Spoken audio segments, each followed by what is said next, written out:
Hey guys, ഈ വീഡിയോയിൽ നമ്മൾ തിയറീസ് ഓഫ് മോട്ടിവേഷനിലെ ഇക്വിറ്റി തിയറി ഓഫ് മോട്ടിവേഷൻ ആണ് ഡിസ്കസ് ചെയ്യാൻ പോകുന്നത്. Equity theory of motivation 1963 John Stacy Adams എന്ന സൈക്കോളജിസ്റ്റ് ആണ് ഇതിന് വേറെ കുറേ ആളുകൾ ഇക്വിറ്റി തിയറിയെ പറ്റി കുറേ എന്താണ് ഒരു കോൺട്രിബ്യൂഷൻസ് കാര്യങ്ങളൊക്കെ കൊടുക്കുന്നുണ്ട് അല്ലെങ്കിൽ അവകാശപ്പെടുന്നുണ്ട് എങ്കിലും അതിൽ ഏറ്റവും കൂടുതൽ ഈ ഒരു ഇക്വിറ്റി തിയറി ഓഫ് മോട്ടിവേഷൻ എന്ന ഒരു പ്രോപ്പർ ഫോമിൽ ഒരു സയന്റിഫിക് ആയിട്ട് തന്നെ റെപ്രസെന്റ് ചെയ്ത വ്യക്തി ആഡംസ് ആണ്. So it's also known as Adams theory of equity എന്ന് അതിന് പറയാറുണ്ട്. സോ ഇക്വിറ്റി തിയറി ഓഫ് മോട്ടിവേഷന്റെ പ്രധാനമായിട്ടും നമ്മൾ ഓർക്കേണ്ട ആസ്പെക്ട് എന്ന് പറയുന്നത് ഇത്രേ ഉള്ളൂ. എയിൻസ്റ്റീൻസ് തിയറി ഓഫ് റിലേറ്റിവിറ്റി ഒന്ന് ആലോചിച്ചാൽ മതി. ഓക്കെ, അതായത് നമ്മൾ കാണുന്ന ഒന്നും നമ്മൾ ഒരു സംഭവം വലുതാണ് അല്ലെങ്കിൽ ബെറ്റർ ആണ് അല്ലെങ്കിൽ ടോളർ ആണ് ലോങ്ങർ ആണ് എന്നൊക്കെ പറയുന്നതിന് ബേസിക് ആയിട്ടുള്ള എലമെന്റ് അബ്സല്യൂട്ട്നെസ് അല്ല. There is no absoluteness, there is only relativity. എല്ലാം ഒന്നിനോട് കമ്പയർ ചെയ്തിട്ടാണ് നമ്മൾ യൂസ്ഡ് ആയിട്ടുള്ള നമ്മുടെ മൈൻഡ് പെർസീവ്ഡ് ആയിട്ടുള്ള ഒരു ആസ്പെക്റ്റിൽ നിന്നും കുറച്ചും കൂടി അത് വെച്ചിട്ടാണ്, ആ ഒരു ബെഞ്ച് മാർക്ക് വെച്ചിട്ടാണ് നമ്മളത് വലുതാണോ ചെറുതാണോ ഹൈറ്റ് ഉള്ളതാണോ ഹൈറ്റ് കുറഞ്ഞതാണോ എന്നൊക്കെ ഞാൻ ഇതിന്റെ മുമ്പ് നമ്മുടെ ക്ലാസ്സിൽ ഒരിക്കൽ പറഞ്ഞിട്ടുണ്ട്. അതായത് നമ്മള് ജനറലി ഒരു 6 feet ഹൈറ്റ് ഉള്ള ഒരു വ്യക്തി, ഒരു ഇന്ത്യൻ അല്ലെങ്കിൽ ഒരു കേരളത്തിലൊക്കെ താമസിക്കുന്ന ഒരു വ്യക്തിയാണെന്ന് നമ്മൾ നോക്കുകയാണെങ്കിൽ സേ ദാറ്റ് ഹീസ് ടോൾ. പക്ഷെ ഇതേ കേസ് തന്നെ നമ്മൾ ഒരു ജർമ്മനിയിലോ അല്ലെങ്കിൽ ന്യൂസിലൻഡിലോ ഓസ്ട്രേലിയയിലോ ഒക്കെ പോകുകയാണെന്നുണ്ടെങ്കിൽ that person might not be considered as tall as you consider that person to be. കാരണം അവിടെയുള്ള ജനറലി ഉള്ള ആളുകൾക്ക് അത്യാവശ്യം നല്ല ഹൈറ്റ് ഉള്ള ആളുകൾ, 6 അടി ഹൈറ്റ് ഒക്കെ ഉള്ള ആളുകളാണ്. So it's all about relativity. അപ്പൊ അതൊന്ന് മനസ്സിൽ വെക്കാം. അപ്പൊ ഇതിൽ വെച്ച് തന്നെ കണക്ട് ചെയ്തിട്ട് ഒരു വ്യക്തി തനിക്ക് കിട്ടുന്ന റിവാർഡ്സ്, തനിക്ക് കിട്ടുന്ന അപ്രീഷിയേഷൻ ആവട്ടെ, റെക്കഗ്നിഷൻ ആവട്ടെ, സാലറി ആവട്ടെ, പേ ആവട്ടെ, സൗകര്യങ്ങളാവട്ടെ, പേർക്സ് ആവട്ടെ, എന്തും ആവട്ടെ, ഈവൻ ജോലിയുടെ ആ ഒരു ക്വാണ്ടിറ്റി തന്നെ ആവട്ടെ, എന്തും വാട്ട് ദാറ്റ് പേഴ്സൺ റിസീവ്സ് എന്ത് മാത്രമല്ല കൺസിഡർ ചെയ്യുന്നത്, that person also considers what the other one receives. തന്റെ കൂടെ ഉള്ള ആൾക്ക് ജനറൽ ആയിട്ട് ഇപ്പൊ നമ്മുടെ എന്താണ് ഏറ്റവും ടിപ്പിക്കൽ ഒരു എക്സാമ്പിൾ പറയാവുന്ന അയലത്തെ അദ്ദേഹം എന്നുള്ള ജയറാമിന്റെയും ഐ തിങ്ക് ഗൗതമിയുടെ ആണെന്ന് തോന്നുന്നു, സുചിത്രയും നമ്മുടെ സിദ്ദിഖും ഒക്കെയുള്ള movie. I think that is the right cast. അപ്പൊ എല്ലാത്തിലും നമുക്ക് കിട്ടി എന്നതിനേക്കാളും ബാക്കിയുള്ളവന് എന്താ കിട്ടിയത്, അവന് ഇത് കിട്ടി. നമുക്ക് നല്ലൊരു സാധനം കിട്ടിയതായിരിക്കും, പക്ഷെ അവനെ വെച്ച് നോക്കുമ്പോ ഒരു അത്രയും പോരാ. ആ ഒരു സാധനം ഉണ്ടല്ലോ, ഇതാണ് ഇക്വിറ്റി തിയറിയുടെ ബേസിക് എലമെന്റ്. അപ്പൊ നമുക്ക് എന്ത് കിട്ടി എന്നതിലല്ല, അവന് കിട്ടിയതിലും നല്ലതാണോ, അവന് കിട്ടിയതിലും കൂടുതൽ കിട്ടിയോ എന്നതിലാണ് ശ്രദ്ധ. അല്ലെങ്കിൽ ഒരു മനുഷ്യൻ, ഒരു എംപ്ലോയി കൺസിഡർ ചെയ്യുന്നത് അങ്ങനെയാണ്. സോ അതുകൊണ്ട് തന്നെ ആഡം ഇതിൽ പറയുന്ന രണ്ട് ആസ്പെക്ട്, രണ്ട് specific terms is one is self and then self and other. ആ ഇൻഡിവിജ്വലിന് പുറമെയുള്ള വ്യക്തികളെ പറയുന്നു. So everything is taken into consideration as what I get and what the other gets, what I give and what the other gave. Okay, അപ്പോ ഇതിൽ ഏറ്റവും പ്രധാനമായിട്ടുള്ള equity എന്നൊരു element വരുന്നത്, ഞാൻ എഫേർട്ട് ഇടുന്നു, അതേ എഫേർട്ട് തന്നെയാണ് അവനിടുന്നത്. എഫേർട്ടുകളിലും അതായത് ഇൻപുട്ടുകൾ പിന്നെ രണ്ടുള്ള എലമെന്റുകൾ, there are inputs and outputs. Okay, input എന്ന് പറഞ്ഞാൽ ഒരു വ്യക്തി, ഞാനാവട്ടെ അല്ലെങ്കിൽ അതർ ആവട്ടെ, ഓർഗനൈസേഷനിലേക്ക് കോൺട്രിബ്യൂട്ട് ചെയ്യുന്നത് എന്തൊക്കെയാണെന്നാണ് ഇൻപുട്ട്. അത് നമ്മുടെ വർക്ക്, നമ്മുടെ എഫേർട്ട്, നമ്മുടെ contributions to organization. It can be training, education, skill, loyalty, then works, hours of work we have contributed, personal sacrifices that we have made, അങ്ങനെയുള്ള ആസ്പെക്റ്റുകളെല്ലാം ഓർഗനൈസേഷനിലേക്ക് കോൺട്രിബ്യൂട്ട് ചെയ്തത് എന്താണോ, self or the other contribute ചെയ്ത് എന്താണോ അതാണ് inputs. ഇതൊരു terms ആട്ടോ. Outputs എന്ന് പറഞ്ഞാൽ ഓർഗനൈസേഷൻ തിരിച്ച് എന്താണോ ഇൻഡിവിജ്വലിനോ അതായത് സെൽഫിനോ അതറിനോ കൊടുക്കുന്നത്, അതാണ് ഔട്ട്പുട്ട്സ് എന്ന് പറയുന്നത്. സോ ദേർ ആർ സെൽഫിന്റെ ഇൻപുട്സ് ഉണ്ട്, സെൽഫിന് കിട്ടുന്ന ഔട്ട്പുട്ട്സ് ഉണ്ട്, അതറിന്റെ ഇൻപുട്സ് ഉണ്ട്, അതറിന് കിട്ടുന്ന ഔട്ട്പുട്ട്സ് ഉണ്ട്. അപ്പൊ ഇതിനൊരു പ്രൊപ്പോർഷൻ എടുക്കും.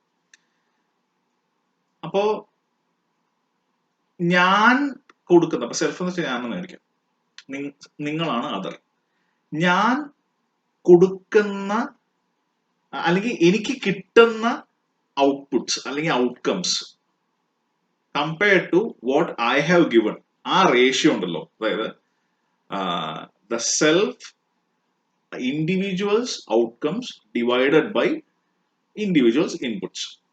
ഓക്കെ, എനിക്ക് കിട്ടുന്ന ഔട്ട്കംസ് ഡിവൈഡഡ് ബൈ ഞാൻ കൊടുത്ത ഇൻപുട്സ്, ആ റേഷ്യോ എന്ന് പറയുന്നതും അതാണ് എൻ്റെ ആ ഒരു ഇൻഡിവിജ്വൽ ഇൻപുട്ട് ഔട്ട്പുട്ട് റേഷ്യോ എന്ന് പറയുന്നത്. അതറിന്റെ ഇൻപുട്ട് ഔട്ട്പുട്ട് റേഷ്യോ ഇതുപോലെ തന്നെ, അതറിന് കിട്ടിയ സംഭവം ഡിവൈഡഡ് ബൈ അതർ കൊടുത്ത സംഭവം, അതറിന്റെ ഇൻപുട്ട്. ഈ റേഷ്യോസ് തമ്മിലുള്ള കമ്പാരിസൺ ഇക്വിറ്റി അല്ലെങ്കിൽ ഫെയർ അല്ല എന്നുണ്ടെങ്കിൽ the person will feel inequity. അതാണ് ഇക്വിറ്റി തിയറി പറയുന്നത്. So you could say that ഒരു ഇൻപുട്ട് എന്ന എലമെന്റ്, ഒരു ഞാൻ കൊടുക്കുന്ന ഇൻപുട്ട് അനുസരിച്ച് എനിക്ക് കിട്ടുന്നുണ്ടോ എന്ന് മാത്രമല്ല ഞാൻ നോക്കുന്നത്, ഞാൻ കൊടുത്തിട്ട് കിട്ടുന്നതിന്റെ റേഷ്യോ എന്ന് പറയുന്നത് മറ്റേ ആള് കൊടുത്തിട്ട് കിട്ടുന്ന റേഷ്യോയുമായിട്ടാണ് ഞാൻ കമ്പയർ ചെയ്യുന്നത്. വ്യത്യാസം മനസ്സിലായോ? I'm not just ഞാൻ ഇടുന്ന ഇൻപുട്ടിന് എനിക്ക് ഔട്ട്കം കിട്ടുന്നുണ്ടോ എന്ന് ഞാൻ ശ്രദ്ധിക്കുന്നുണ്ട്. പക്ഷെ അതിനേക്കാളും ഇമ്പോർട്ടന്റ് ആയിട്ട് അതിനെ ഞാൻ അത് ഫെയർ ആണോ അല്ലെങ്കിൽ ഇതിൽ കിട്ടുന്നുണ്ടോ എന്ന് എനിക്കിപ്പോ സിമ്പിൾ ഒരു എക്സാമ്പിൾ ഞാൻ പറയാം. ഒരു വ്യക്തി, ഓക്കെ, ആ വ്യക്തി ഒരു കാർ ഓടിക്കുന്ന ഒരു വ്യക്തിയാണെന്ന് വിചാരിച്ചു. ആ വ്യക്തിയുടെ നാട്ടില് മാരുതി കാർ മാത്രമേ ഉള്ളൂ എന്ന് എനിക്ക്. അപ്പോ അയാള് കൺസിഡർ ചെയ്യുന്ന കാറിന്റെ വേറെ ഒരു കാറുമായിട്ടോ അല്ലെങ്കിൽ വേറെ ഒരു രാജ്യത്തിലെ കാര്യങ്ങളുമായിട്ടോ അയാൾക്ക് ഒരു ബന്ധമോ ഒരു അറിവോ ഒരു സംഭവം ഇല്ലെന്നിരിക്കാം. അയാളുടെ മനസ്സിൽ അയാളുടെ പെർസെപ്ഷൻ എന്ന് പറയുന്നത്, അയാൾ അനുഭവിച്ചിട്ടുള്ള, അയാൾ എക്സ്പീരിയൻസ് ചെയ്തേക്കുന്നത് മാരുതി കാർ മാത്രമാണ്. ഏറ്റവും ടോപ്പായിട്ടുള്ള സംഭവം അവിടെ കാറില്ലാത്ത ആളുകളുണ്ട്. അപ്പോൾ മാരുതി കാർ സഞ്ചരിക്കുക, പണ്ടൊക്കെ വളരെ ലക്ഷറി ആയിട്ട് സിനിമകളിലൊക്കെ കാണാവുന്ന കാശുകാർ മിക്കവാറും വരുന്നത് ഒന്നെങ്കിൽ ഒരു കോൺടസയിലോ അല്ലെങ്കിൽ ഒരു എസ്റ്റീമിലോ ആയിരിക്കും. മാരുതി സുസുക്കി എസ്റ്റീം എന്നൊക്കെ പറഞ്ഞ ആ ടൈമിൽ ഒരു എസ്റ്റീം കാർ തന്നെയാണ്. ഓക്കെ, അംബാസിഡർ എന്നൊക്കെ പറയുന്നത് ഭയങ്കര ടോപ്പ് ക്ലാസ് കാറുകളിലൊന്നാണ്. ഈവൻ മാരുതി എന്ന് പറയുന്നത് തന്നെ അത്യാവശ്യം ഇതായിട്ടുള്ളൊരു ക്ലാസ് ആയിട്ടുള്ള കാറാണ്.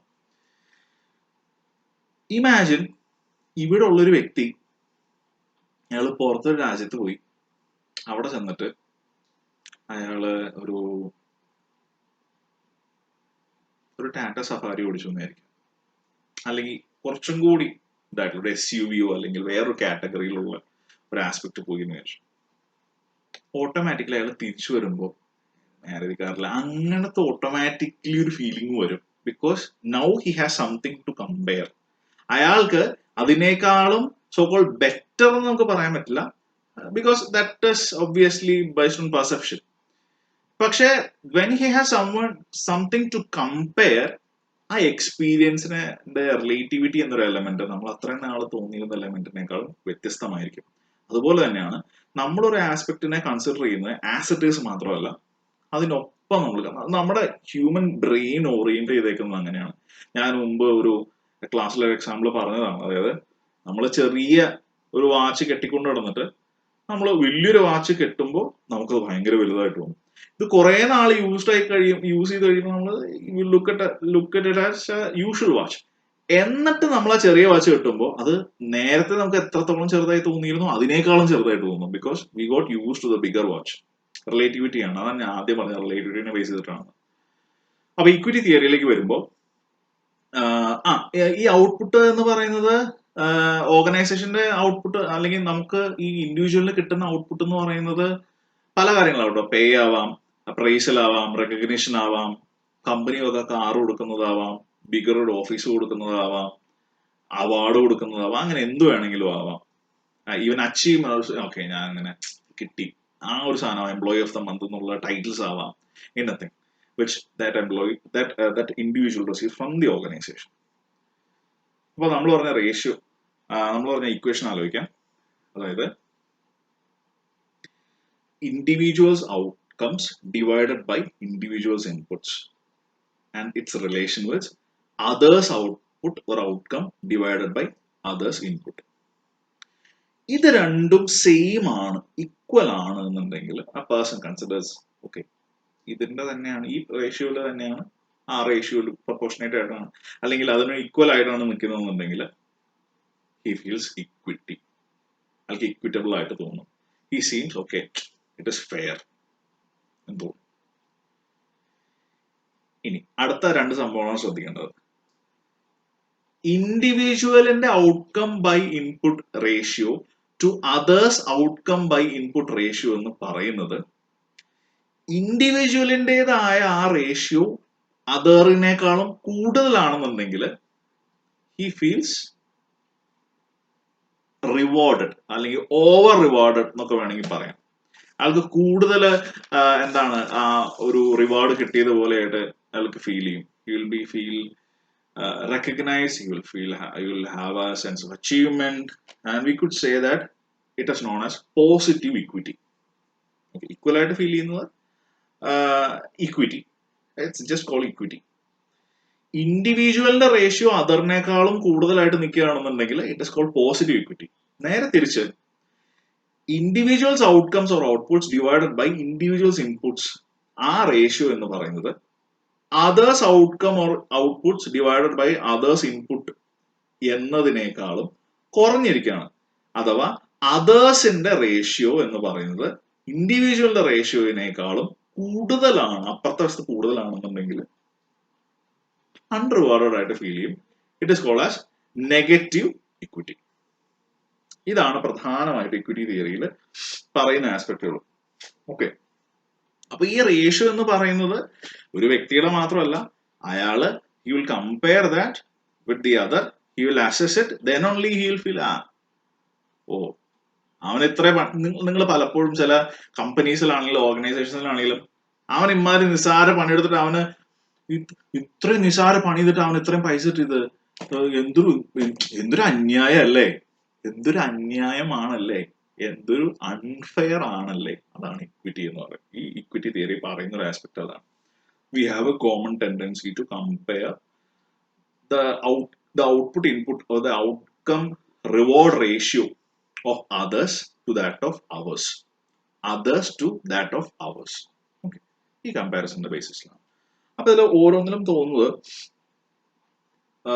പോസിറ്റീവ് ഇക്വിറ്റി ആണെന്നുണ്ടെങ്കിൽ, അല്ലെങ്കിൽ sorry positive model just equity ആണെന്നുണ്ടെങ്കിൽ, ഈക്വൽ ആണ് രണ്ടുപേരുടെ റേഷ്യോ എന്ന് പറയുന്നെങ്കിൽ, അയാള് ഇപ്പൊ എത്രത്തോളം എഫേർട്ട് ആണ് എടുക്കുന്നത് അതേ എഫേർട്ട് തന്നെ അയാൾ കണ്ടിന്യൂ ചെയ്യും.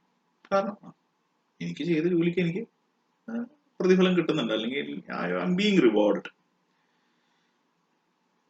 ഇനി പോസിറ്റീവ് ഇക്വിറ്റി ആണെന്നുണ്ടെങ്കിൽ, ഓവർ റിവാർഡ് ആണെന്നൊരു ഫീലിംഗ് ആണെന്നുണ്ടെങ്കിൽ അയാൾക്കൊരു റെസ്പോൺസിബിൾ ഫീലിംഗ് വന്നു. ഓക്കെ, തിയറി പറയുന്നതാണ്, നമുക്ക് റെസ്പോൺസിബിൾ ഫീലിംഗ് വന്നു. ഓക്കെ, ഞാൻ ചെയ്ത വർക്കിന്റെ വേർത്തിനേക്കാളും കൂടുതൽ എനിക്ക് റിവാർഡ് കിട്ടുകയാണ്. So I need to be more responsible about this. I need to be more loyal to this organization. I'm being paid more than what I'm giving, what it is worth. ഞാൻ കൊടുക്കുന്ന വാല്യൂവിനേക്കാളും കൂടുതലായിട്ട് എനിക്ക് reward കിട്ടുന്നു. അപ്പൊ ഞാൻ കുറച്ചും കൂടി എന്താണ് ഇവിടെ സീരിയസ്നെസ് എത്തിയാണ്, ഒരു ഉത്തരവാദിത്ത ബോധമൊക്കെ അയാൾക്ക് വരും. Okay, and he tries to we could say work harder വേണമെങ്കിൽ പറയാം. ഓൾറൈറ്റ്, ദെൻ നെഗറ്റീവ് ഇക്വിറ്റി വരുന്ന സമയത്ത് എന്ത് പറ്റും? ഡിസാറ്റിസ്ഫാക്ഷൻ.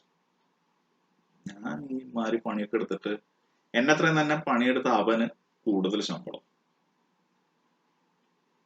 യവനേക്കാളും കൂടുതൽ പണിയെടുത്ത എനിക്ക് ഇത്രയും സിമ്പിൾ അല്ലേ?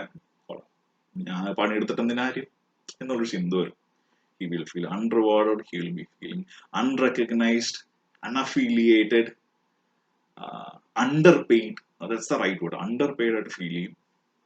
അതിന്റെ കോൺസിക്വൻസ് ആയിട്ട് അയാൾ ചിലപ്പോൾ വർക്ക് ചെയ്തിട്ട് എന്താ കാര്യം, അയാൾ ലേസി ആവാം, അയാൾ ടെമ്പററി എഫക്ട്സും ഉണ്ടാവാം, പെർമനന്റ് എഫക്ട്സും ഉണ്ടാവാം. ലേസി ആവാം, ചിലപ്പോൾ ആ ജോലി തന്നെ അയാൾ ഇട്ടിട്ട് പോവാം. അങ്ങനത്തെ കുറെ എലമെന്റുകൾ കാര്യങ്ങൾ വരാം. ഓക്കെ, സോ ഇതില് മനസ്സിലാക്കേണ്ടത് ഈ എമൗണ്ട് ഓഫ് ഇനിക്വിറ്റി ഉണ്ടല്ലോ, എത്രത്തോളം അയാൾക്ക്, ഇനി നമ്മൾ ശ്രദ്ധിക്കേണ്ടത് ആ ഇനിക്വിറ്റീസ് ആണ്. പോസിറ്റീവ് ഇനിക്വിറ്റിയും ഉണ്ട്, നെഗറ്റീവ് ഇനിക്വിറ്റിയും ഉണ്ട്. അപ്പോ ഈ ഇക്വിറ്റി അല്ലാത്ത അവസ്ഥയാണ്. മറ്റൊന്ന് പോസിറ്റീവ് ഇക്വിറ്റി, നെഗറ്റീവ് ഇക്വിറ്റി എന്ന് പറയുന്ന പോലെ തന്നെ ജസ്റ്റ് രണ്ടിനെയും കൂടി റെപ്രസെന്റ് ചെയ്ത് പറഞ്ഞതുള്ളൂ ഞാൻ ഇൻഇക്വിറ്റി എന്ന്. ഓക്കെ, ഇക്വിറ്റി അല്ലാത്ത അവസ്ഥ, പോസിറ്റീവോ നെഗറ്റീവോ. അപ്പൊ ഇൻഇക്വിറ്റിയുടെ ഒരു പ്രത്യേകത എന്ന് പറയുന്നത്, ഈ ഇൻഇക്വിറ്റി ഫീൽ ചെയ്യുമ്പോൾ ആളുകൾക്ക് ഓട്ടോമാറ്റിക്കലി ദേ വിൽ ബി, നമ്മുടെ മോട്ടിവേഷൻ തിയറിയിലേക്ക് വരാണ്, automatically they will be motivated to reduce this feeling of inequity. നമുക്ക് ഒരു ഭയങ്കര ബാഡ് ഫീലിംഗ് തോന്നുന്ന ഫീലിംഗ് ഗുഡ്, നമ്മൾ മാക്സിമം അതിനെ റെഡ്യൂസ് ചെയ്യാൻ ശ്രമിക്കും. എങ്ങനെയെങ്കിലും നമ്മൾ ശ്രദ്ധ മാറ്റാൻ ശ്രമിക്കും, അല്ലെങ്കിൽ നല്ല കാര്യങ്ങൾ ചിന്തിക്കും, അല്ലെങ്കിൽ അങ്ങനത്തെ ഒരു സംഭവം നടന്നതേ ആയിട്ട് ചിന്തിക്കും, അല്ലെങ്കിൽ ആ ഒരു എൻവയോൺമെന്റിൽ നിന്ന് മാറി വേറെ ഒരു എൻവയോൺമെന്റിലേക്ക് പോകാൻ ശ്രമിക്കും. അങ്ങനെ പല രീതിയിൽ നമ്മൾ അതിനെ അത് we will be motivated to reduce it. അതുപോലെ തന്നെ എംപ്ലോയി ഒരു ബേസിസിൽ ഒരു ഇനിക്വിറ്റി ഫീൽ ചെയ്യുമ്പോൾ ഓട്ടോമാറ്റിക്കലി അയാള് he will be motivated to reduce it. And the amount of iniquity കൂടുന്നതനുസരിച്ച് the more he will be motivated to reduce it. ഈ ഇന്നിക്വിറ്റിയുടെ amount is directly proportional to the amount of motivation he will put into to reduce that feeling of iniquity. അത് പല രീതിയിൽ വരാം. ഇതിന്റെ ഒരു chart നിങ്ങളുടെ കയ്യിൽ കൊടുക്കുന്നുണ്ട്. നേരത്തെ പറഞ്ഞ പ്രൊപ്പോർഷനേറ്റിന്റെ ഒരു ചാർട്ടും കൊടുക്കുന്നുണ്ട്, അത് നിങ്ങൾ നോക്കിയാൽ മതി, ആഡംസ് ഇക്വിറ്റി തിയറിയുടെ അകത്ത്. സോ ഇനിക്വിറ്റി ഫീലിംഗ് ഇയാൾക്ക് ഉണ്ടാവുമ്പോൾ ഓട്ടോമാറ്റിക്കലി ഇനിക്വിറ്റി ആണ് തനിക്ക് ഫീൽ ചെയ്യുന്നതെന്ന് അയാൾ മനസ്സിലാക്കുകയാണ്. സോ അയാൾക്ക് കുറെ ടെൻഷൻ എക്സ്പീരിയൻസ് ആവും. ആ ടെൻഷനിൽ നിന്നും അയാൾക്ക് ആ ടെൻഷൻ റെഡ്യൂസ് ചെയ്യാൻ വേണ്ടി ശ്രമിക്കും. അപ്പൊ അയാൾ വേറെ കുറെ എഫേർട്സ് കാര്യങ്ങൾ ചെയ്യും. അപ്പോൾ ഇതിനെ നമ്മൾ ബ്രോഡ്ലി ക്ലാസിഫൈ ചെയ്യാനാണെന്നുണ്ടെങ്കിൽ 3 കാര്യങ്ങളാണ് അയാൾ ചെയ്യുക. ടെക്സ്റ്റിൽ ഒരു ക്ലാസിഫിക്കേഷൻ വരുന്നതാണ്, അതിനെ ഞാൻ ഒന്നും കൂടി നിങ്ങൾക്ക് മനസ്സിലാവുന്ന രീതിയിൽ ഒരു സബ് ക്ലാസിഫിക്കേഷൻ കൂടി കൊടുക്കുകയാണ്. 3 കാര്യങ്ങളാണ് വരിക. ഒന്ന്, he will try to change something. Okay, he will try to change something. Second, he will try to alter the perception. അയാൾ അതിനെ നോക്കി കാണുന്നതിൽ ഒരു വ്യതിയാനം നിർത്തും. Third one, he will leave the situation. He would change the person concerned. He would change certain things, or he would try to alter that particular aspect or their perception regarding certain things, or he will leave the situation ഒഴിവാക്കാൻ ശ്രമിക്കും. അപ്പൊ ആദ്യത്തേത്, what he would try to change. അയാൾ എന്താണ് change ചെയ്യാൻ ശ്രമിക്കുക? 3 കാര്യങ്ങളാണ് change ചെയ്യാൻ ശ്രമിക്കുക. He would try to change the input, he would try to change the output, and he would try to change the comparison. 3 ആസ്പെക്റ്റുകൾ. ഇൻപുട്ട് ചേഞ്ച് ചെയ്യാൻ അയാൾ ശ്രമിക്കുക. ഓരോന്നില്ല, നമ്മുടെ പോസിറ്റീവ് ഇക്വിറ്റിയിലും നെഗറ്റീവ് ഇക്വിറ്റിയിലും ഓരോ രീതിയിലായിരിക്കും അയാൾ ഈ പറയുന്ന സോക്കോൾഡ് ഇൻപുട്ട് ചേഞ്ച് ചെയ്യാൻ ശ്രമിക്കുന്നത്. ഫോർ എക്സാമ്പിൾ, ഇപ്പൊ നിങ്ങൾ ടെക്സ്റ്റില് പറയുന്ന ഒരു ആസ്പെക്ട് എന്ന് പറയുന്നത്, ഓവർ റിവാർഡ് ആയിട്ടുള്ള അല്ലെങ്കിൽ പോസിറ്റീവ് ഇക്വിറ്റി ഫീൽ ചെയ്യുന്ന ഒരു വ്യക്തിയാണെന്നുണ്ടെങ്കിൽ അയാള് കുറച്ചും കൂടി അയാളുടെ എഫേർട്ട് കൂട്ടും, പ്രൊഡക്ടിവിറ്റി കൂട്ടും, അതിനുവേണ്ടി കുറച്ചും കൂടി വർക്ക് ചെയ്യും, കുറച്ചും കൂടി റെസ്പോൺസിബിലിറ്റി കാണിക്കും, കുറച്ചും കൂടി ലോയൽറ്റി കാണിക്കും, അയാളുടെ ഡ്യൂട്ടിയിലേക്ക് കുറച്ചും കൂടി കമ്മിറ്റഡ് ആവും എന്നൊരു എലമെന്റ് ആണ്. നേരെ ഓപ്പോസിറ്റ് ആയിരിക്കും നെഗറ്റീവ് ഇക്വിറ്റിയിലാണെന്നുണ്ടെങ്കിൽ ഈ എഫേർട്ട് ഒക്കെ എടുത്തിട്ട് എന്തിനാ, ഞാൻ ഇത്രയൊക്കെ പ്രൊഡ്യൂസ് ചെയ്തിട്ട് എന്താ കാര്യം, ഇതുപോലൊക്കെ തന്നെ ട്രീറ്റ് ചെയ്യുന്നത്, ഇത് വലിയ കാര്യമൊന്നുമില്ല എന്നൊരു ഫീലിംഗ് വരും. So it reduces effort, productivity and even quality. Okay, ഇതിൽ എനിക്ക് ചെറിയൊരു എതിരഭിപ്രായം ഉള്ളത്, പേഴ്സണലി എതിരഭിപ്രായം, നിങ്ങൾ ജസ്റ്റ് ചിന്തിക്കുക, അക്കാഡമിക്കലി നിങ്ങൾക്ക് ചിന്തയ്ക്ക് വേണ്ടിയിട്ടാണ്. എക്സാം ബേസിസിൽ എഴുതുമ്പോൾ നിങ്ങൾ ഇങ്ങനെ എഴുതിയാൽ മതി. പക്ഷേ നേരെ തിരിച്ചും വരാം, ഡിപ്പെൻഡിങ് ഓൺ ദ പേഴ്സൺ. ഇതിലൊക്കെ നിങ്ങൾ മനസ്സിലാക്കേണ്ട കാര്യം പിള്ളേരെ, സൈക്കോളജിയുടെ ഏറ്റവും വലിയ പ്രത്യേകത എന്ന് പറയുന്നത് ഇതൊന്നും അഡമന്റ് അല്ല. നമ്മൾ പറഞ്ഞു ഓരോ വ്യക്തി അനുസരിച്ച് ഇത് മാറാം. ഇപ്പൊ ഫോർ എക്സാമ്പിൾ, ഞാൻ ചെയ്യുന്ന വർക്കിനേക്കാളും എനിക്ക് ഓവർ റിവാർഡ് ആവാണെന്നുണ്ടെങ്കിൽ ആ ഞാൻ വേണമെങ്കിൽ കുറച്ചും കൂടി ലേസി ആവാം, എനിക്ക് കുറച്ചും കൂടി ഉത്തരവാദിത്തങ്ങളുള്ള ഉഴപ്പ് വരാം, അങ്ങനെയും സംഭവിക്കാം ജനറലി ഇങ്ങനെയൊക്കെ ആണെന്നുണ്ടെങ്കിൽ. ഇനി തിരിച്ച് ഞാൻ ഇടുന്ന എഫേർട്ട് അനുസരിച്ച് എനിക്കൊരു സംഭവം കിട്ടുന്നില്ല എന്നാണെന്നുണ്ടെങ്കിൽ ഞാൻ അപ്പൊ ഇനി വലിയ കാര്യമൊന്നുമില്ല എന്നതിനേക്കാളും ഞാൻ അപ്പൊ കുറച്ചും കൂടി കൂടുതൽ എഫേർട്ട് എടുത്താലേ പറ്റുള്ളൂ എന്ന് തോന്നാം. അയാൾ കൂടുതൽ എഫേർട്ട് കൊടുക്കാം, അയാൾ കൂടുതൽ കുറച്ചും കൂടി ലേൺ ചെയ്ത് ഒരു കോമ്പറ്റീറ്റീവ് ആറ്റിറ്റ്യൂഡോട്, ഒരു ഡൈനാമിക് കോമ്പറ്റീറ്റീവ് ആറ്റിറ്റ്യൂഡോടുകൂടി അയാൾ ഇതിനെ അപ്രോച്ച് ചെയ്യാം. സോ രണ്ട് കാര്യങ്ങൾ സംഭവിക്കാം. വി കാൺ സേ ദാറ്റ് ഇങ്ങനെ സംഭവിക്കുള്ളൂ എന്ന് പറയാൻ പറ്റില്ല, ഇത് ഒരു തിയറി മാത്രമാണ്. ഓക്കെ, സോ അതും കൂടി നിങ്ങൾ ഒന്ന് ഓർക്കുക അത് പഠിക്കുമ്പോൾ. ദെൻ ഔട്ട്കമിന്റെ ബേസിസിൽ അയാൾ ചേഞ്ച് ചെയ്യാൻ ശ്രമിക്കും. ഔട്ട്കമിന്റെ ബേസിസിലാണെന്നുണ്ടെങ്കിൽ ഇപ്പൊ പോസിറ്റീവ് ആണെന്നുണ്ടെങ്കിൽ എന്താണ് അയാള് എംപ്ലോയിഡിന്റെ ബേസിസിൽ കുറച്ചും കൂടി പോസിറ്റീവ് ആണെന്നുണ്ടെങ്കിൽ നമ്മൾ പ്രത്യേകിച്ച് ഇത് ചെയ്യുന്ന കാര്യമില്ല. നെഗറ്റീവ് ആണെന്നുണ്ടെങ്കിൽ അയാൾ ചിലപ്പം കുറച്ചും കൂടി ഒരു സാർ എനിക്ക് കിട്ടുന്ന സാലറി പോരാ, അല്ല ഇതിന് ചോദ്യം ചെയ്യും, സാലറി പോരാ, അല്ലെങ്കിൽ സാർ എനിക്ക് ഇവിടെ സൗകര്യങ്ങൾ പോരാ. അയാളുടെ കുറ്റമല്ല എന്ന് ശ്രമിച്ച് അയാൾ ബാക്കിയുള്ള കാര്യങ്ങളിലേക്ക് എന്താണ് കൺവിൻസ് ചെയ്യാൻ ശ്രമിക്കും, തന്നെ കൺവിൻസ് ചെയ്യാൻ ശ്രമിക്കും. അപ്പോ അതിന്റെ ഭാഗമായിട്ട് പറയും കുറച്ചും കൂടി ബെറ്റർ പേ വേണം, I not like I deserve more എന്നൊരു അതിന് ചോദ്യം ചെയ്യാം, I need a bigger office എന്ന രീതിയിൽ ചെയ്യാം.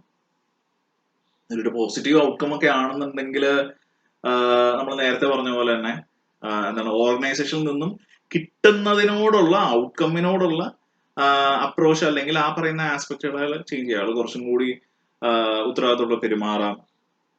അതൊക്കെ എന്ന് പറഞ്ഞാൽ ഇൻപുട്ടിന്റെ ബേസിസ്, ഇൻപുട്ട് ഔട്ട്പുട്ട് എന്ന് പറഞ്ഞാൽ ചെറിയൊരു വേരിയേഷനെ വരുന്നുള്ളൂ. ഇപ്പോൾ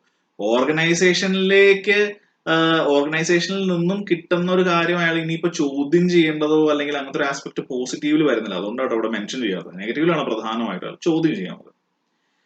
third one is change in comparison. അയാൾ ഇപ്പൊ കമ്പയർ ചെയ്യുന്നത് ഏതൊരു വ്യക്തിയാണെന്നുണ്ടെങ്കിൽ ഈ കമ്പാരിസൺ ഇതിപ്പോ എനിക്ക് ഇൻപുട്ടും മാറ്റിയിട്ട് വലിയ കാര്യമൊന്നുമില്ല, അല്ലെങ്കിൽ ഔട്ട്പുട്ട് മാറ്റിയിട്ടും വലിയ കാര്യമൊന്നുമില്ല അയാൾക്ക് തോന്നുകയാണെന്നുണ്ടെങ്കിൽ, അല്ലെങ്കിൽ ഇതിന്റെ ഒപ്പം തന്നെ ചെയ്യാം കേട്ടോ, പാരലലി ചെയ്യാം. എയ്തർ ഓർ ആണ്, സോറി എയ്തർ ഓർ അല്ല ആൻഡ് ഓർ ആണ്. ഇതും വരാം അതും വരാം, അല്ലെങ്കിൽ ഇതിൽ ഏതെങ്കിലും ഒന്ന് വരാം, ഇത് രണ്ടും വരാം. ഓക്കെ, സോറി ഇത് മൂന്നും വരാം. സോ ഇയാളെ കമ്പയർ ചെയ്ത് ഭയങ്കര ഇതായിപ്പോയി, എന്നാലും അവന് കൂടുതൽ കിട്ടിയല്ലോ, അപ്പൊ അതൊക്കെ ഇപ്പുറത്തെ ഒരാളിപ്പുണ്ടാവും, അവന്റെ അത്ര കഷ്ടമൊന്നുമല്ല കേട്ടോ എന്റെ സ്ഥിതി. പേഴ്സൺ ഓഫ് കമ്പാരിസൺ പതുക്കെ ഇങ്ങോട്ട് ഷിഫ്റ്റ് ചെയ്യും. സോ അതായത് അയാൾക്ക് അവനേക്കാളും കൂടുതൽ എനിക്ക് കിട്ടിയുണ്ട്, അങ്ങനെ ഒരു ആശ്വാസം, ഇത് നമുക്ക് ഏറ്റവും ഭയങ്കര രസകരമായിട്ട് നമുക്ക് കാണാൻ പറ്റുന്നത് നമ്മുടെ 2018 ഫ്ലഡ് ഹിറ്റ് ചെയ്തല്ലോ.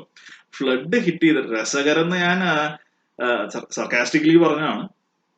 ശരിക്കും അത് ആലോചിച്ചാല് കുറച്ച് ദയനീയമാണ്, കുറച്ച് പതറ്റിക്കുമാണ്.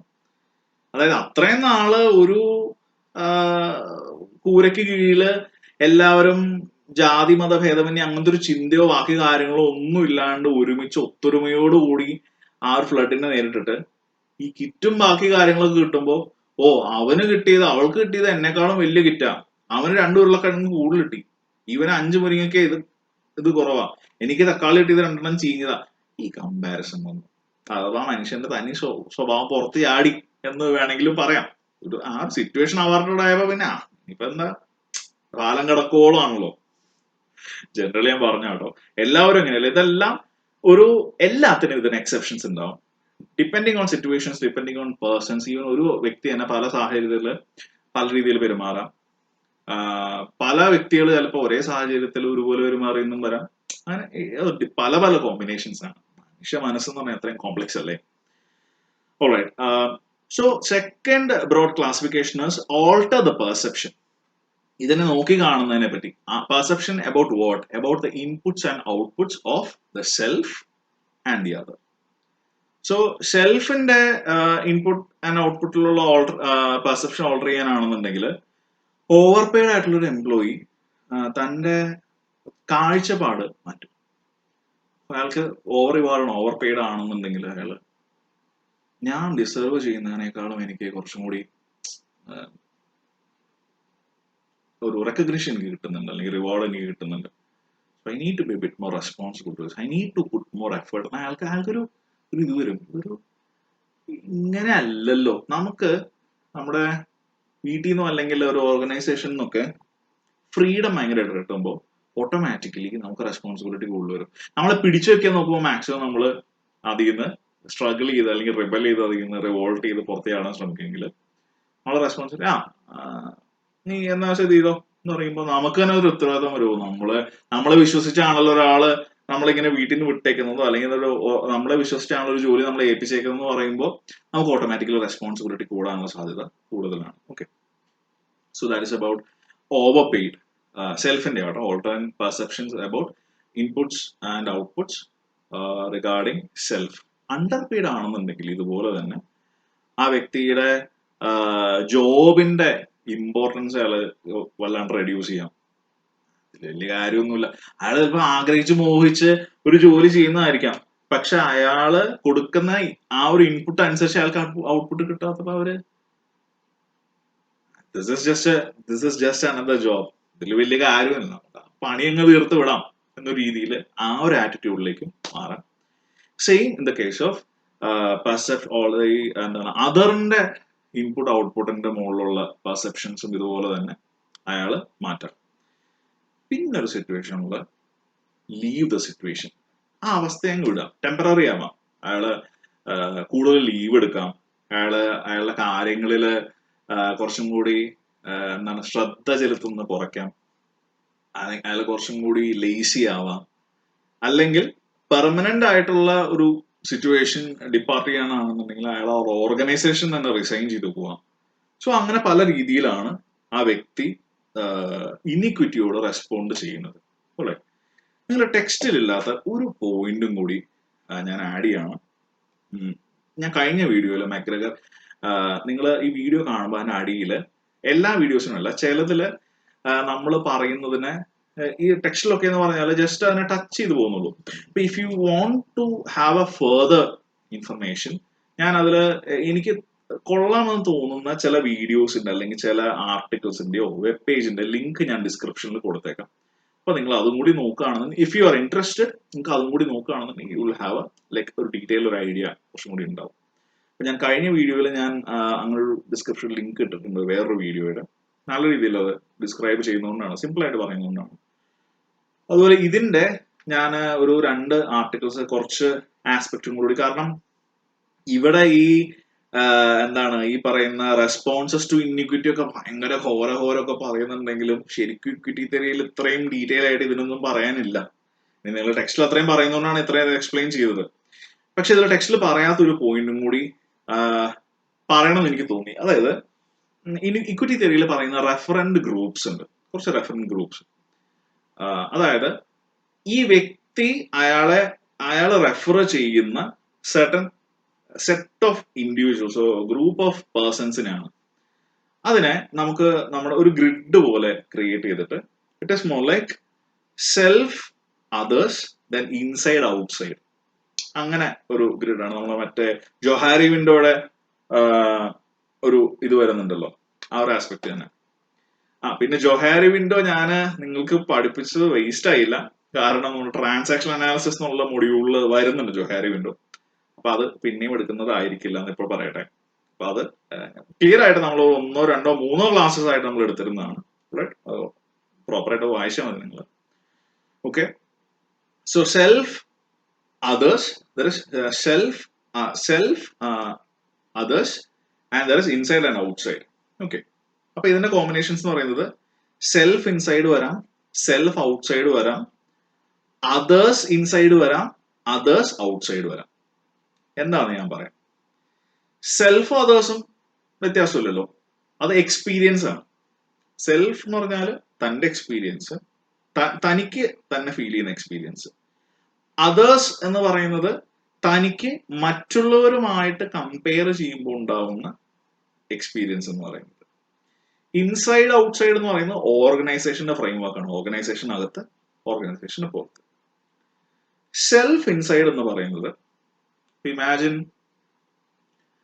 ഞാനൊരു വാട്ട് ക്യാൻ ഐ സേ, ഞാനൊരു അക്കൗണ്ടന്റ് ആണെന്ന് വിചാരിക്കാം. ഓക്കെ, അപ്പോ ഞാൻ ഒരു അക്കൗണ്ടന്റ്, ഒരു ക്ലർക്കോ എന്ത് വേണമെങ്കിലും ആയിക്കോട്ടെ. അപ്പൊ ഞാൻ ജസ്റ്റ് ഒരു എക്സാമ്പിൾ പറയുന്നത്, ഞാൻ ഒരു അക്കൗണ്ടന്റ് ആണെന്ന് വിചാരിക്കാം. ഞാൻ എന്ന അക്കൗണ്ടന്റ് എനിക്ക് പേഴ്സണൽ ആയിട്ട് ആ ഓർഗനൈസേഷന്റെ അകത്തുണ്ടാകുന്ന പേഴ്സണൽ എക്സ്പീരിയൻസിനെയാണ് ഇൻസൈഡ് സെൽഫ് ഇൻസൈഡ് എന്ന് പറയുന്നത്. ഓക്കെ, എനിക്ക് ആസ് ആൻ അക്കൗണ്ടന്റ് പേഴ്സണലി ഉണ്ടാകുന്ന ഓർഗനൈസേഷനകത്തുള്ള എക്സ്പീരിയൻസ്. ഇനി അതാണ് സെൽഫ് ഇൻസൈഡ്. സെൽഫ് ഔട്ട്സൈഡ് എന്ന് പറയുന്നത്, ഞാൻ ഇതിനു മുമ്പ് വേറെ ഏതെങ്കിലും ഓർഗനൈസേഷനിൽ വർക്ക് ചെയ്തിട്ടുണ്ടാവാം. So my experience, the experiences I have personally had in other organizations. അപ്പൊ ഇതിനു മുമ്പുള്ള കമ്പനിയിൽ ഞാൻ ഇങ്ങനെയായിരുന്നു, ഈ കമ്പനിയിൽ ഞാൻ ഇങ്ങനെയാണ്. അതാണ് സെൽഫ് ഇൻസൈഡും സെൽഫ് ഔട്ട്സൈഡും. ക്ലിയർ ആണല്ലോ? ഇനി നമ്മുടെ അതേഴ്സിലേക്ക് വരാം. അതേഴ്സിനെ ഞാൻ ബാക്കിയുള്ളവരായിട്ട് കമ്പയർ ചെയ്യാണ്. സോ ഞാൻ ഒരു അക്കൗണ്ടന്റ്, എൻ്റെ ഒപ്പം വേറെ കുറെ അക്കൗണ്ടൻസ്, സെറ്റ് ഓഫ് അക്കൗണ്ടൻസ് ഉണ്ട്. അപ്പോൾ അതർ ഇൻസൈഡ് റെഫറൻസ് ഗ്രൂപ്പ് എന്ന് പറഞ്ഞാൽ, I would compare another accountant within my organization. Okay, അതിന് എക്സ്പീരിയൻസ് ആയിട്ട് കമ്പയർ ചെയ്യും, അല്ലെങ്കിൽ ഈ പറയുന്ന ഇൻപുട്ട് ഔട്ട്പുട്ടിന്റെ ബേസിസിൽ കമ്പയർ ചെയ്യാം. ഇനി ഞാൻ എന്ന അക്കൗണ്ടന്റ് എന്റെ ഓർഗനൈസേഷന് പുറത്ത് വേറെ ഓർഗനൈസേഷനിൽ വർക്ക് ചെയ്യുന്ന അക്കൗണ്ടൻസ് ഉണ്ടാവും. അവരുമായിട്ടുള്ള എന്താണ് ഇൻപുട്ട് ഔട്ട്പുട്ട് എന്ന് പറയുന്ന ഒരു സംഭവമായിട്ട് ഞാൻ കമ്പയർ ചെയ്യും. എങ്ങനെയുണ്ട് അവിടെ പുറത്ത്? ഓ, ഇങ്ങനെയൊക്കെ ആണല്ലേ. അത് ഞാൻ അകത്തുള്ളവരോട് ചോദിക്കാം, എങ്ങനെയുണ്ട്? ഓ, നിനക്ക് ഹൈക്ക് കിട്ടിയല്ലേ? ഓ, എനിക്കൊന്നും പറയുന്നത് കേട്ടില്ലല്ലോ. ഓക്കെ, ആ ഒരു രീതിയിൽ. സോ അതാണ് self inside, self outside, others inside, other outside. അപ്പോ ഇതിന്റെ ഈ ഇക്വിറ്റി തിയറി ഭയങ്കരമായിട്ട് റിയലിസ്റ്റിക് സെൻസിൽ അപ്രോച്ച് ചെയ്യുന്ന മോട്ടിവേഷണൽ തിയറീസിൽ ഒന്നായിട്ട് കൺസിഡർ ചെയ്യുന്നു. ഭയങ്കര റിയലിസ്റ്റിക് സെൻസിൽ കൺസിഡർ ചെയ്യുന്നുണ്ട്. ഇതൊരു ക്രോണോളജിക്കൽ ഓർഡറിൽ വന്നുകൊണ്ടാണ് ഞാൻ ഇക്വിറ്റി തിയറി ആക്ച്വലി നിങ്ങൾക്ക് ടുവേർഡ്സ് ദ ലാസ്റ്റ് ആണ് പറയുന്നത്. നമ്മുടെ റൂംസ് എക്സ്പെക്ടൻസിക്ക് ജസ്റ്റ് മുമ്പാണ് ടെക്സ്റ്റിൽ പറയുന്നത്. എന്നാലും ആ ഒരു ക്രോണോളജിക്കൽ ഓർഡറിൽ ഞാൻ ജസ്റ്റ് പറഞ്ഞു എന്നുള്ളൂ. പിന്നെ കുറച്ച് ഇമ്പോർട്ടൻറ്റും ആണത്. സോ ഇക്വിറ്റി തിയറിയിലെ മറ്റൊരു എലമെന്റ് ആയിട്ട് നമുക്ക് പറയാവുന്ന ഒരു കാര്യം, അതൊരു റിയലിസ്റ്റിക് സെൻസിൽ എടുക്കുന്നത് ഈ പറയുന്ന ആസ്പെക്ട്. ഇപ്പൊ ഞാൻ അക്കൗണ്ടന്റ് വിത്ത് അക്കൗണ്ടന്റ് മാത്രമേ പറഞ്ഞുള്ളൂ. ഇക്വിറ്റി തിയറിയുടെ ബ്യൂട്ടി എന്താണെന്ന് വെച്ചാൽ, it also explains how an accountants input and output equity or output ratio will be compared with the company's CEO's input and output ratio. Output and input ratio. CEO ആയിട്ട് compare ചെയ്യുമ്പോൾ, ഞാൻ എന്റെ പണിയെടുത്തിട്ട് എനിക്ക് ഒരു മാസം 40,000 രൂപ കിട്ടുന്നത്, എന്റെ സിഇഒയ്ക്ക് ഒരു മാസം 4 ലക്ഷം രൂപ കിട്ടുന്നുണ്ട്. അപ്പൊ എനിക്ക് അൺഫെയർ ആയിട്ട് തോന്നില്ലേ എന്ന ചോദ്യം ഇക്വിറ്റി തിയറി അഡ്രസ് ചെയ്യുന്നുണ്ട്. ബിക്കോസ് ഇക്വിറ്റി തിയറി പറയുന്നതനുസരിച്ച് ഞാൻ കൊടുക്കുന്ന ഇൻപുട്സിന് എനിക്ക് 40,000 രൂപ കിട്ടുന്നുണ്ട്. എന്റെ സിഇഒ കൊടുക്കുന്ന ഇൻപുട്ട് എന്ന് പറയുന്നത് ഇറ്റ് ഇസ് ഡിഫറെന്റ്. ഞാൻ 9 to 5 വർക്ക് ചെയ്യുന്നുള്ളൂ. എന്റെ സിഇഒ കമ്പനിക്ക് വേണ്ടി 24 hours വർക്ക് ചെയ്യുന്നു. സോ അദ്ദേഹത്തിന്റെ ഇൻപുട്ട് ആൻഡ് ഔട്ട്പുട്ട് റേഷ്യോ എന്ന് പറയുന്നത് ഞാൻ അത്ര ഇൻപുട്ട് കൊടുക്കുന്നില്ല. അതുപോലെ തന്നെ അപ്പോ ആ ഫെയർനെസ് എന്ന എലമെന്റ് 2 ഡിഫറെന്റ് ലെവലിലാണെന്ന് ഇവിടെ തന്നെ. സോ ദാറ്റ് ഇസ് ഫെയർ എന്നൊരു ഫീലിംഗ് നമുക്ക് ആ ഒരു ഇൻഡിവിജ്വലിന് ഉണ്ടാവുന്നെന്ന് ഇക്വിറ്റി തിയറി എക്സ്പ്ലെയിൻ ചെയ്യും. പിന്നെ ഇക്വിറ്റി തിയറിയിൽ പറയുന്ന ഒരു എലമെന്റ്, ഞാൻ ഇത് ഡിസ്ക്രൈബ് ചെയ്യുന്ന ഒരു ആർട്ടിക്കിളിന്റെ ലിങ്ക് ഞാൻ നിങ്ങൾക്ക് ഇട്ടേക്കാം ഡിസ്ക്രിപ്ഷനിൽ. പേയ്മെന്റിനെ ബേസ് ചെയ്തിട്ടുള്ള ഈ പറയുന്ന ഇക്വിറ്റി ആസ്പെക്ട്സും അതുപോലെ തന്നെ ചില ചിന്തകളും ജസ്റ്റ് ഞാൻ പറയാണ്. പേയ്മെന്റ് യൂഷ്വലി നമ്മൾ ചെയ്യാറുള്ളത് ഒന്നെങ്കിൽ ടൈം ബേസിസിൽ, എത്ര സമയത്തിന് പെർ അവർ ഇത്ര പേ എന്ന് കൊടുക്കാം, അല്ലെങ്കിൽ പെർ ക്വാണ്ടിറ്റി ഓഫ് പ്രൊഡക്ഷൻ, ഇപ്പൊ നമ്മുടെ പീസ് മീൽ റേറ്റ് എന്നൊക്കെ പറയില്ലേ, എത്ര ക്വാണ്ടിറ്റി പ്രൊഡ്യൂസ് ചെയ്യുന്നു അതുപോലെ ആ രീതിയിലും കൊടുക്കാം. അപ്പോ ഇതില് ഈ 2 സിറ്റുവേഷൻസിലും ഓവർ റിവാർഡ് ആയിട്ടുള്ള അല്ലെങ്കിൽ ഓവർ പെയ്ഡ് ആയിട്ടുള്ള എംപ്ലോയിയും അണ്ടർ പെയ്ഡ് ആയിട്ടുള്ള എംപ്ലോയിയുടെയും പ്രൊഡക്ടിവിറ്റി അഥവാ ക്വാളിറ്റി എങ്ങനെ കൂടുകയും കുറയുകയും ചെയ്യുന്നു എന്നതാണ്. സോ ടൈം ബേസിസിൽ നമുക്ക് പറയാം. പേയ്മെന്റ് പെർ അവർ അല്ലെങ്കിൽ നമ്മൾ എത്ര മണിക്കൂർ അതിൽ വർക്ക് ചെയ്യുന്നു എന്നതിന്റെ ബേസിസിലാണെന്നുണ്ടെങ്കിൽ ഓവർ പെയ്ഡ് ആയിട്ടുള്ള ഒരു എംപ്ലോയിയുടെ ക്വാളിറ്റി അല്ലെങ്കിൽ പ്രൊഡ്യൂസ് എന്ന് പറയുന്നത് കൂടും. ഓക്കെ, ടൈമിന്റെ ബേസിസിലാണ് പേയ്മെന്റ് എന്നുണ്ടെങ്കിൽ ഓവർ പെയ്ഡ് ആയിട്ടുള്ള ഒരു എംപ്ലോയി ഓട്ടോമാറ്റിക്കലി അയാളുടെ പ്രൊഡക്ഷൻ ഓർ ക്വാളിറ്റി എന്ന് പറയുന്നത് കൂടിയിരിക്കും. അതേസമയം ടൈം ബേസിസിലാണ് പേയ്മെന്റ്, പെർ അവർ പേയ്മെന്റ് ആണെന്നുണ്ടെങ്കിൽ അതിൽ അണ്ടർ പെയ്ഡ് ആയിട്ടുള്ള ഒരു എംപ്ലോയിയുടെ production or quality of production drop ചെയ്യും, ഇറ്റ് വിൽ ബി റിഡ്യൂസ്ഡ്. ഇത് നമ്മുടെ ക്വാണ്ടിറ്റി ഓഫ് പ്രൊഡക്ഷൻ അല്ലെങ്കിൽ പീസ്മീൽ റേറ്റിന്റെ കാര്യം പറയുമ്പോൾ നമുക്ക് കുറച്ചും കൂടി ക്ലിയർ ആവും. പീസ്മീൽ റേറ്റ് സിസ്റ്റം ആണെന്നുണ്ടെങ്കിൽ അല്ലെങ്കിൽ പെർ യൂണിറ്റ് ആണ് പേയ്മെന്റ്, പെർ അവർ അല്ല പെർ യൂണിറ്റ് ആണ് പേയ്മെന്റ് എന്നുണ്ടെങ്കിൽ അവിടെ ഓവർ പെയ്ഡ് ആയിട്ടുള്ള ഒരു വ്യക്തിയുടെ പ്രൊഡ്യൂസ് അല്ലെങ്കിൽ പ്രൊഡക്ഷൻ ക്വാളിറ്റി എന്ന് പറയുന്നത് ഡ്രോപ്പ് ചെയ്യും. അണ്ടർ പെയ്ഡ് ആയിട്ടുള്ള ഒരു വ്യക്തിയുടെ പ്രൊഡക്ഷൻ എന്ന് പറയുന്നത് കൂടും. ഇതിന് കാരണം എന്താണെന്ന് വെച്ചാല് നമ്മുടെ പെർ യൂണിറ്റിന്റെ കാര്യം പറയാം. അപ്പോ ഞാൻ ഓരോ യൂണിറ്റ് പ്രൊഡ്യൂസ് ചെയ്യുന്ന എനിക്ക് 10 രൂപ കിട്ടുന്ന വിചാരിച്ചു. അപ്പൊ 5 യൂണിറ്റ് പ്രൊഡ്യൂസ് ചെയ്താൽ എനിക്ക് 50 രൂപ കിട്ടും. 8 യൂണിറ്റ് പ്രൊഡ്യൂസ് ചെയ്താൽ എനിക്ക് 80 രൂപ കിട്ടും. സോ ഞാൻ ഇത്ര ടൈം എനിക്ക് പ്രൊഡ്യൂസ് ചെയ്യുന്നു, ഞാൻ ഇത്ര യൂണിറ്റിനാണ്, ടൈമിനല്ല, ഞാൻ ഇത്ര യൂണിറ്റ് പ്രൊഡ്യൂസ് ചെയ്യുന്നു പറഞ്ഞാല് അണ്ടർ പെയ്ഡ് ആയിട്ടുള്ള ഒരു കാര്യം എന്ന് പറഞ്ഞാൽ ഞാൻ അണ്ടർ പെയ്ഡ് ആവാൻ കാരണം എന്താ, ഞാൻ കുറച്ചേ പ്രൊഡ്യൂസ് ചെയ്തുള്ളൂ, അതുകൊണ്ട് എനിക്ക് കുറച്ച് പൈസ കിട്ടുള്ളൂ. അപ്പോൾ ഈ ഫീൽസ് ലൈക്ക് ഓക്കെ, ഞാൻ കുറേം കൂടി പ്രൊഡ്യൂസ് ചെയ്തിരുന്നെങ്കിൽ എനിക്ക് ഇത്രയും കിട്ടിയേനെ. ഇനി ഓവർ പെയ്ഡ് ആയിട്ടുള്ള ഒരു വ്യക്തിയാണെന്നുണ്ടെങ്കിൽ അത് ഓവർ പെയ്ഡ് എന്ന് ഇവിടെ ഉദ്ദേശിക്കുന്നത് എന്താണ്, അയാൾക്ക് 50 രൂപ കിട്ടുന്നതിന് 100 രൂപ തന്നു, അതല്ല.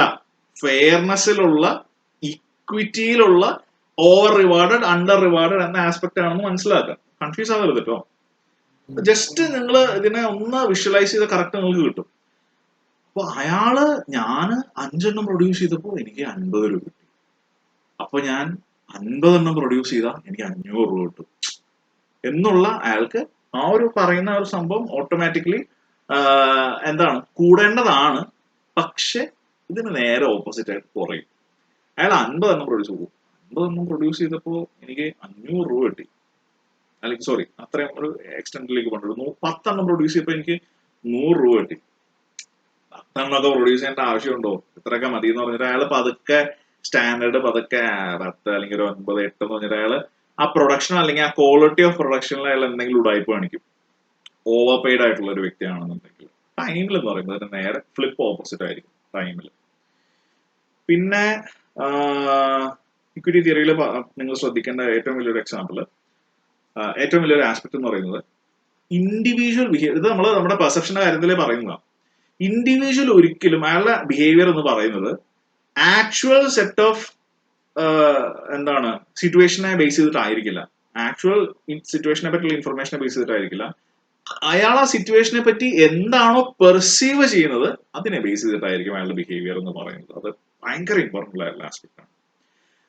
ഇത്രയും വൈഡ്ലി യൂസ്ഡ് ആണെങ്കിലും നമ്മുടെ ഈ പറയുന്ന ഇക്വിറ്റി തിയറിയിൽ കുറെ ക്രിറ്റിസിസം വരുന്നുണ്ട്.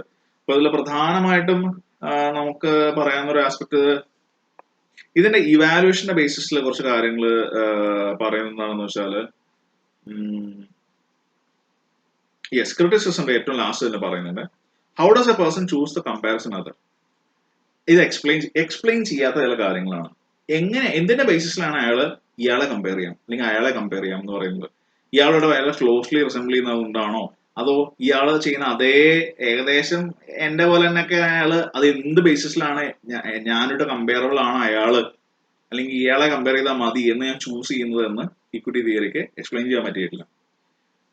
പിന്നെ പ്രാക്ടിക്കൽ ആയിട്ടുള്ള ചില ഡിഫിക്കൽട്ടീസ് ആട്ടോ. Then how to assess the perception of people about inputs and outcome relation. ഒരു വ്യക്തി ഇൻപുട്ട് ഔട്ട്കം റിലേഷനെ പെർസീവ് ചെയ്യുന്നത് പല രീതിയിലാവാം, അത് ഓരോ വ്യക്തി അനുസരിച്ച് മാറാം. സോ എങ്ങനെയാണ് പെർസീവ് ചെയ്യുന്നത് ഇക്വിറ്റി തിയറി പ്രോപ്പറായിട്ട് എക്സ്പ്ലെയിൻ ചെയ്യുന്നില്ല, ഒരു ക്രിറ്റിസിസം ഉണ്ട്. മറ്റൊന്ന് is A given factor and input or an outcome എന്നുള്ള ചോദ്യമുണ്ട്. നമ്മളൊരു വസ്തുവിനെ ഇൻപുട്ടായിട്ട്, ഞാൻ നേരത്തെ പറഞ്ഞ പോലെ എന്താണ് നമ്മളൊരു പോയിന്റിൽ ഏതായിരുന്നു നമ്മുടെ ചേഞ്ച് ഇൻ ഇൻപുട്സ് ആൻഡ് ഔട്ട്പുട്സിൽ ഞാൻ ജസ്റ്റ് ഒന്നും ഇങ്ങനെ കൺഫ്യൂസ്ഡ് ആയിരുന്നില്ല. അതിന് കാരണം അതാണ്. അതായത് റെസ്പോൺസിബിലിറ്റി ഫോർ എക്സാമ്പിൾ അതൊരു ഇൻപുട്ട് ആണോ ഒരു ഔട്ട്പുട്ട് ആണോ? റെസ്പോൺസിബിലിറ്റി ഓർഗനൈസേഷന് ഞാൻ റെസ്പോൺസിബിൾ ആകുന്നു എന്ന് ഓർഗനൈസേഷന് കൊടുക്കുന്നതാണോ, അത് ഓർഗനൈസേഷനിൽ നിന്ന് ഞാൻ എടുക്കുന്നതാണോ, ഓർഗനൈസേഷൻ എനിക്ക് തരുന്നതാണോ താൻ ഇതിന് റെസ്പോൺസിബിൾ ആണെന്നുള്ളത്? സോ ഒരു വ്യക്തി എങ്ങനെയാണ് അതിനെ കൺസിഡർ ചെയ്യുന്നത്, ഇങ്ങനെ കുറെ എലമെന്റുകൾ ഉണ്ടാവാം. ഓക്കെ, അപ്പോ അതനുസരിച്ചിട്ട് ഈ പറയുന്ന ഒരു സംഭവം, അയാൾ അവേഴ്സ് വർക്ക് ചെയ്യുന്നത്, ഞാൻ ഇത്രയും അവേഴ്സ് ഇതിനു വേണ്ടി സ്പെൻഡ് ചെയ്തു, അല്ലെങ്കിൽ ഓർഗനൈസേഷൻ ഇത്രയും അവേഴ്സ് എനിക്ക് വേണ്ടിയിട്ട് ഇത്രയും അവേഴ്സ് ആണ് എനിക്ക് വേണ്ടി തന്നത് വർക്ക് ചെയ്യാനായിട്ട് എന്നുള്ള രീതിയിൽ എടുക്കാം. So depends on the perception. അത് ഇക്വിറ്റി തിയറി പ്രോപ്പറായിട്ട് എങ്ങനെ എടുക്കുന്നു എന്നതിനെ ഡീറ്റെയിൽ ചെയ്യുന്നില്ല. Then is a given factor in input or output. Under what circumstances will each method of inequity resolution be used? ഇതിലപ്പോ ഇന്നിക്വിറ്റിയില് ഒരു വ്യക്തി ഇപ്പൊ ഞാൻ പറഞ്ഞല്ലോ ഇൻപുട്സ് ചേഞ്ച് ചെയ്യാം അല്ലെങ്കിൽ പെർസെപ്ഷൻസ് ഓൾട്ടർ ചെയ്യാം എന്ന് പറയുന്നത് അത് എന്തിന്റെ ബേസിസിലാണ് ഈ പറയുന്ന തീരുമാനങ്ങളിലേക്കൊക്കെ എത്തുന്നതെന്ന് വളരെ ഒരു ക്ലാരിറ്റിയിൽ പറയാനായിട്ട് ഈ പറയുന്ന ഇക്വിറ്റി തിയറിക്ക് സാധിച്ചിട്ടില്ല. എങ്കിൽ പോലും വൈഡ്ലി യൂസ്ഡ് ആയിട്ടുള്ള മോട്ടിവേഷൻ എന്നാണ് ഒരു വ്യക്തിയെ മോട്ടിവേറ്റ് ചെയ്യുന്നത് എന്ന് എക്സ്പ്ലെയിൻ ചെയ്യാനും അതനുസരിച്ച് okay this behaviour is due to these causes or these behaviours are consequential to this എന്ന് ഒരു ചിന്തയില് എടുക്കാനും മാനേജേഴ്സിന് അതനുസരിച്ചിട്ട് എംപ്ലോയീസിന്റെ നീഡ്സ് മനസ്സിലാക്കാനും കേറ്റർ ചെയ്യാനും അവർക്കൊരു വർക്കിംഗ് കണ്ടീഷൻ പ്രൊവൈഡ് ചെയ്യാനും അതുവഴി അവരുടെ പെർഫോമൻസും ഓർഗനൈസേഷന്റെ പെർഫോമൻസും കൂട്ടാൻ വേണ്ടി എഫിഷ്യൻസിയും കൂട്ടാൻ വേണ്ടിയിട്ട് വളരെ വൈഡായിട്ട് പ്രാക്ടിക്കലി യൂസ് ചെയ്യുന്ന മെത്തേഡ്സിൽ ഒന്നാണ് ആഡംസ് ഇക്വിറ്റി തിയറി.